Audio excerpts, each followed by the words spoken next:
Hello, good evening. I'm Roger Johnson. Welcome to North West Tonight. Late again, but I hope worth the wait. Our top story this evening. Missing in Tenerife for 9 days, drones and specialist sniffer dogs join the search for the Lancashire teenager Jay Slater. We'll have the latest live from the holiday island. Also tonight, from sewage pollution to clean air and climate change, are green issues being ignored ahead of the general election?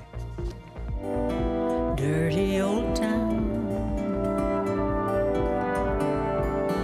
Dirty old town. Salford's anthem, Dirty Old Town, gets a reboot on its 75th anniversary after Ewan McCall's wife discovers a new verse. Keeping the blooms blooming, the gardeners working to keep the flowers looking their best in the sunshine. It's really important to remember the pots, particularly ones that are in a corner somewhere that you don't always walk past every day, because your pots they will dry out. And as our warmer, drier and settled weather comes to an end, let's see what's in store for the weekend and into the start of next week.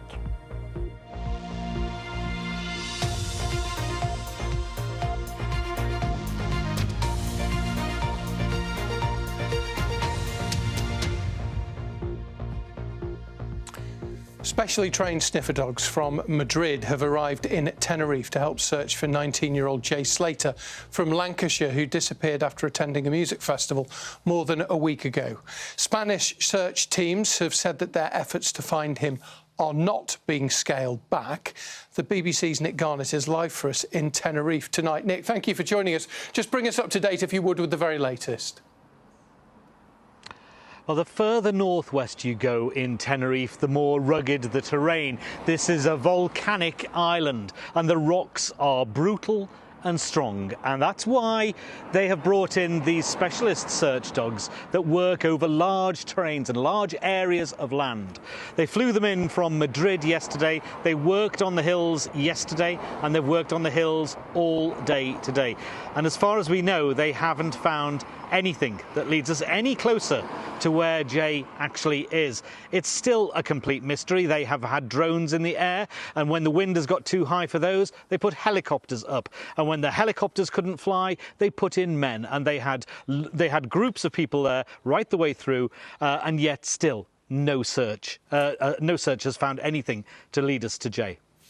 Obviously, very worrying for his family. They're out there, as are some of his friends as well. Jay's mum said a few days ago that she thought that he might be being held against his will somewhere. Are the police taking that seriously? They're taking everything seriously. They say that as you said, they're not scaling this back at all. But they have nothing that puts them towards that, and nothing that gives them any idea that that is the case. There still is this central mystery about why Jay, a boy living in an apartment down in the south of the island, turned up here in the northwest of the island and stayed with two men before deciding to walk home on his own. It's still a complete mystery. There's nothing that suggests that a third person has been involved in this yet, but there is nothing that says that anything. He has simply disappeared off the face of the earth at the moment. Nick, thank you very much indeed. Nick Garnett there in Tenerife for us. Now, a bill which would allow terminally ill people on the Isle of Man to choose to end their own life was back in the island's parliament today. We've been following the bill's progress over the last few months. And Tynwald's MHKs agreed on an opt-out for medical staff, and they discussed plans for a referendum on the controversial legislation, as Ashley Tracy reports. Standing side by side but with opposing views on assisted dying, Millie believes there should be a choice for people at the end of their lives. Her son James died of cancer, aged 51. He died the most horrific death.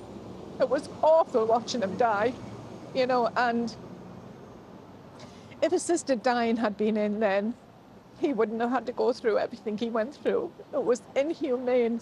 You know, I pray to God this goes through. Karen's mum Hazel had Parkinson's and lived in a care home for 5 years, heavily dependent on help before her death. She didn't want to die. She valued her life, and the time I had with her was sweet and precious. Had this assisted dying bill been in place, she would have had to have a conversation about, do you want to? And that would have terrified her. It would have demeaned everything we had.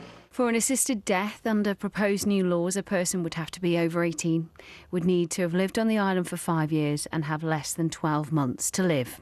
There's already been hours of debate by politicians to set out safeguards around coercion and agree that doctors would not administer assisted dying drugs. Those deliberations have continued over the last 2 days.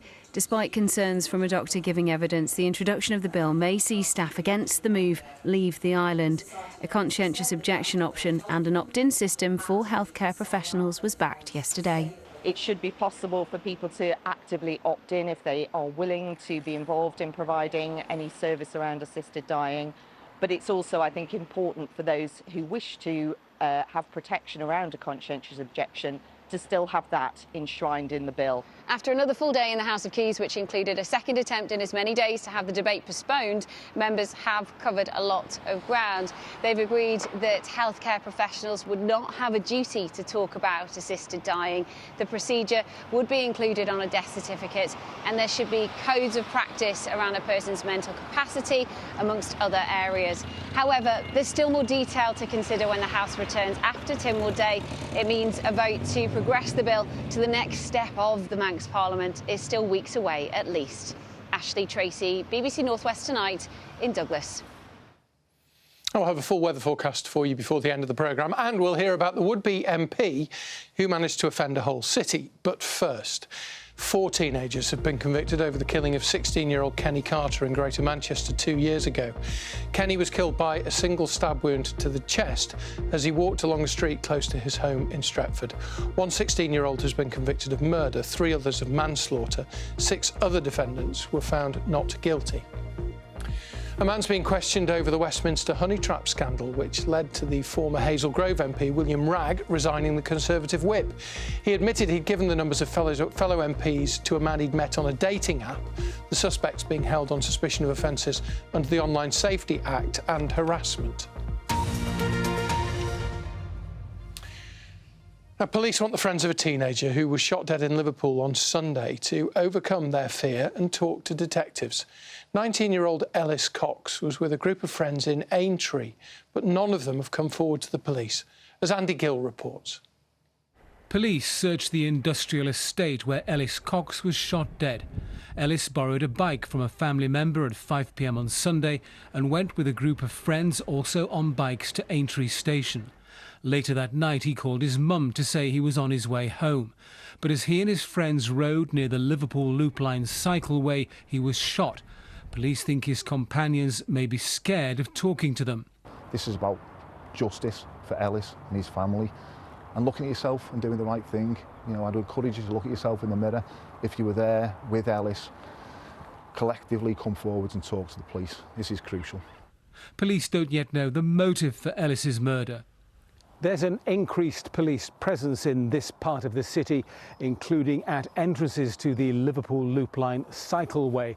Officers say Ellis's family are absolutely devastated by what's happened. Detectives also want to hear from anyone with dashcam footage close to the Liver industrial estate from Sunday evening. Andy Gill, BBC North West Tonight, Liverpool. And so to the general election, just a little over a week away now, of course, and there's been disappointment from some of you contacting us via Your Voice, Your Vote, that the main parties haven't talked more about environmental issues. A study by the Wildlife Trust shows that 59% of respondents who are voters think that the environment is at least as important as any other issue facing the country. And 39% will cast their vote based on the environmental policies offered by the parties. However, 69% think that all the parties have got a poor track record on tackling climate change. Well, the Climate Change Committee says that the UK is way off track to meet its carbon reduction targets. The plan had been to cut greenhouse gas emissions by 2/3 compared with 1990 levels by 2030. However, set against this disappointing backdrop, this general election is nonetheless being seen as a critical time for action against our changing climate. Here's our environment correspondent, Judy Hobson. Whether it's sewage pollution or carbon emissions, the next government will play a crucial role in shaping the country's environmental direction. And yet campaigners say they're disappointed there's been little talk of climate change so far. We're pulling up some Himalayan balsam, which is an invasive species. The Wildlife Trust in the region has been clear on what it wants the next government to do. Bring back our lost wildlife, end river pollution, fund wildlife-friendly farming, green our communities and tackle climate change.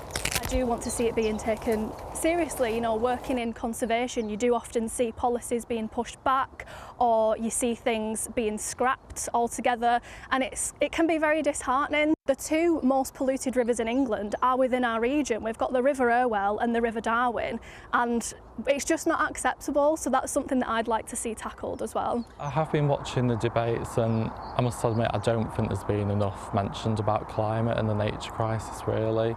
I regard sort of the environmental policies as important as other issues, so it will be my main focus. Like when I go to vote, that will be the main reason why I'm voting. The UK is battling a host of climate issues. Last year, June was the hottest on record. Extreme weather means the region's moors are vulnerable to fires, and our farmers have lost crops due to both drought and heavy rain. So what are the main political parties going to do about it? They all aim to achieve net zero. That's when the amount of carbon we release is no more than the amount we remove.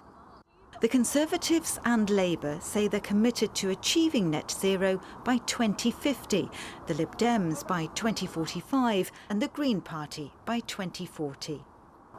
All parties will boost renewables and insulate homes, but one major difference has emerged. Labour wants to reduce reliance on oil and gas, while the Conservatives would allow new oil and gas licences in the North Sea.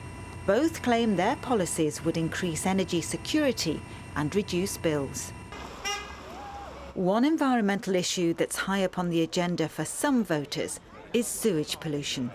Our big blue and green bus behind me says that down the side, it says there have been 604,833 discharges of sewage into UK waters last year, and people are furious. And we campaign specifically on ending sewage pollution in our rivers, lakes and seas. Principally, we're demanding an immediate inquiry into the state of our waters across the UK by the next government. Currently, every single river in our region is polluted. All parties say they want to clean up our rivers and lakes and want to hold water companies to account. But for some, the biggest election issue is on our doorstep. The group Mums for Lungs wants the next government to do more to protect us from toxic car fumes. The health evidence is mounting about the impact that air pollution is having on all of us, especially children. We would like the incoming government to start working alongside the Mayor in Greater Manchester, not only to recognise the gravity of the situation we've got here, but to really put in some ambitious policies to help reduce air pollution. Kids need to breathe clean air. The Conservatives say they'll ban new diesel and petrol cars by 2035, Labour and the Liberal Democrats by 2030. As green groups call on all parties to be bolder with their green policies, many voters say they want the next government to ensure the UK meets its carbon targets, so the future is greener and safer for all of us. Judy Hobson, BBC North West Tonight. Well, let's stay with that subject because the issues around the environment and climate change were among the big talking points in the second of our North West election debates, which was held at BBC Radio Lancashire's Blackburn studios, and Davinia Ramos was listening.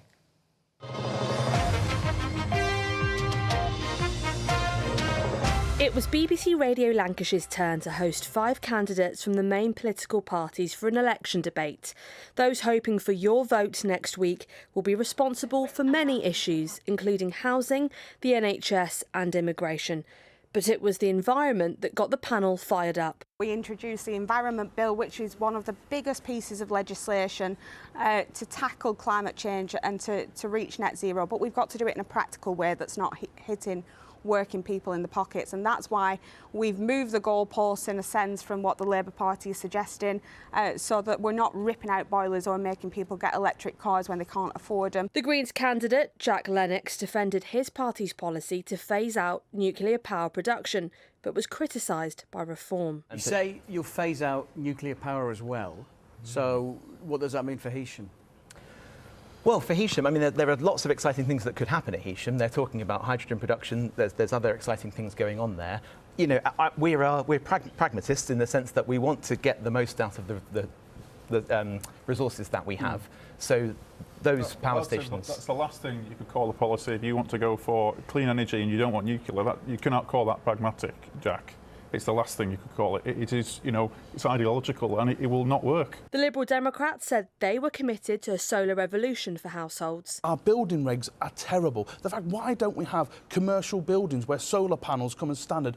And because not only will this help just our energy offset and help keep our bills low, but it helps our economy as well. Labour said a vote for them would guarantee better energy efficiency. We've talked about bringing back the sort of change from diesel and petrol cars for 2030, and some of this will be paid for through a windfall tax on big gas and oil giants who are currently making a mint out of people paying their energy bills. I would just like to ask you, Oliver, what happened to Rachel Reeves' pledge to become the first Green Chancellor of the UK? She's completely sort of ditched that whole notion. We've not heard her mention it for over a year. She should be the first woman Chancellor in the UK, which I think she'll be fantastic at doing. Reform said they'd scrap net zero, but were challenged over their controversial plans to bring back fracking to Lancashire. Our plan is to scrap net zero.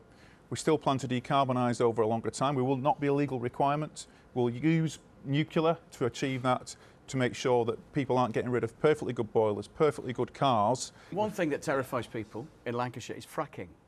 You bring that back. So we've said one of our policies is we would do in selected areas, we would do trials. We've had one. And we've had one and it caused earthquakes. And if there's public support, we'll carry on. There'll be compensation for homeowners. In just over a week, voters in Lancashire will get their say on who they want to represent them. Davinia Ramos, BBC North West Tonight. If you want to see more of that debate, immigration and the cost of living were some of the other issues under discussion. You can find it on the BBC iPlayer. Just type in Lancashire debate. Elsewhere in the general election today, Lisa Smart, who's the Liberal Democrat candidate for Hazel Grove in Stockport, has been forced to apologise after making an anti-Liverpool slur while canvassing. The exchange was captured on the homeowner's doorbell camera. She knocked on a door, which was opened by a woman with a Liverpool accent, who explained that she wasn't registered to vote in the constituency. Miss Smart replied, "So were you just here nicking things then?" She said she was genuinely mortified to have caused offence and had gone back to the house to apologise. Now, more than 50 Nigerian students have lost their places at Manchester Metropolitan University, and hundreds more face the same fate after a financial crash in their home country. The collapse of Nigeria's currency has left many struggling to pay their fees. The university says students have been offered flexible repayment plans, as Mairead Smith reports. The financial crash in Nigeria has meant some students in Manchester have fallen behind with their fees. This student asked us to protect her identity. They want to cancel our visa and send us back to Nigeria. I'm just confused right now, and I'm devastated. And your parents have made a huge sacrifice for you to be here. We sold our family house for me to get a master's degree. So now, presently, my parents are homeless. My children that are with my parents are homeless because they sold our family house just to pay up the October and January installments. Her home currency has fallen in value and she can't earn enough from her part-time job to pay what she owes. If I do not pay up the remaining balance, I'll be reported to the UKVI and get my visa cancelled. I've called, I've begged, I've also emailed, telling them my situation, but they don't want to hear. The Home Office says the decision to withdraw sponsorship rests with the sponsoring institution. Students who no longer qualify may have their visas shortened or cancelled and may have to leave the UK. Manchester Metropolitan University says more than 50 students have been withdrawn, around 3% of the Nigerian student community. The campaign group Unis Resist Border Controls is supporting those affected. All of this has created a financial mess for these students, and that's why all they're asking for at the moment is an equitable solution from MMU. The university says that it's only a small number of students who are affected by this. It's a lot larger than a small number of students, and remember, it's not just happening at MMU, but it's also happening across the board, a number of UK higher education institutions. The university says it is engaging with those affected and offered flexible payments, but is obliged to take action under UK visas and immigration. Mairead Smith, BBC North West Tonight, Manchester. Quick bit of sport for you, quick bit of cricket. Lancashire wrapped up victory by an innings and 83 runs on the final day of their County Championship Division 1 match at Kent today. They're hitting some good form. Meanwhile, the Manchester City player Phil Foden has left the England squad at the European Football Championships, as you may have seen, in Germany, to return home for the birth of his third child. He hopes to return as soon as possible. We wish him and his partner all the very best. Now, the song Dirty Old Town was written 75 years ago by the Salford folk singer Ewan MacColl. It was about his hometown. The song has been covered many times by bands like the Dubliners and the Pogues. Well, to celebrate the anniversary, Ewan MacColl's wife, Peggy Seeger, that's her from a few years ago, has re-recorded the song with the BBC Philharmonic for a new radio documentary. And Kaylee Watterson's been having a listen.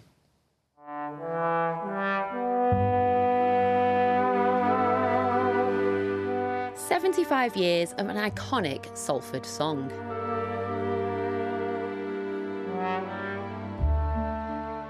Dirty Old Town was written by folk singer Ewan MacColl in 1949 for a play about Salford, and it was later covered by the Dubliners in the 1960s and the Pogues in the 1980s. Dirty old town, dirty old town, dirty old town.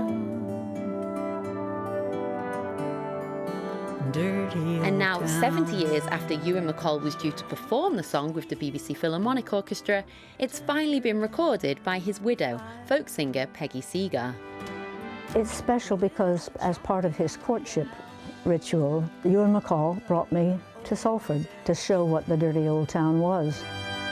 So what does Peggy think about people thinking the song is about Dublin? I think that's very good of them. There are translations of it into French and into Spanish. They probably put their own towns into it, because wherever capitalism is, there's dirty old towns. To mark the song's 75th anniversary, an abandoned verse of the song has been rediscovered and was performed at an event in Salford. It is so awful to sing, and it's not well constructed. It has nice images, really nice images, but that's all that's going to happen. Everybody's getting excited about a deleted verse. I mean, I've had all the songs I've made that had deleted verses in it. I mean, Dirty old town. The lost verse will feature in a documentary in an episode of BBC Radio 4's Archives on 4 next month. Kaylee Watson, BBC North West Tonight. Peggy still performing, still recording at 89. She looks fantastic, doesn't she, as Kaylee said. Radio 4 BBC Sounds, July the 6th, if you want to listen to that. Ewan MacColl's dirty old town has been cleaned up a bit, hasn't it, since the 1950s. Salford now home to the biggest garden in the northwest, the RHS Bridgewater Garden in Worsley. And the challenge there this week has been keeping the blooms looking their best in the heat, as Juliet Phillips has been finding out.